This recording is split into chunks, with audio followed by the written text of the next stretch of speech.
এসে সব আম নিয়ে যায়, আর আমার কিছু দেয় না। ওই পাড়ার শ্যামের আম নিয়ে যায়, ওই পাড়ার শ্যামেউল এসে আম নিয়ে যায়। তারপরে আবার ওই পাড়ার বড় বড় মানুষেরা এসে নিয়ে যায়, বুড়া বুড়া মানুষেরা। আমার বুড়াম্মা এসে নিয়ে যায়, একটাও দেয়নি। আমি সারাদিন বৃষ্টিতে ভিজে 10-12টা আম কুড়িয়ে আমাদের গাছের আম কুড়িয়ে বাসায় নিয়ে এসেছি।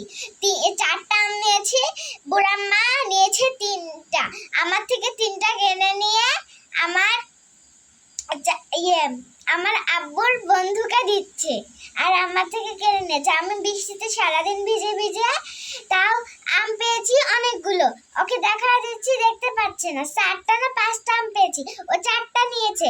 4টা নেওয়ার পরে আরিফু চাচুকে একটা দিয়ে, চাচু নাকি হয় আমার, যাই হোক, একটা দিয়েছে, আরেকজনকে একটা দিয়েছে, খাদিজাকে একটা দিয়েছে। 3টা দিয়েছে। আর কাছে আছে মাত্র একটা।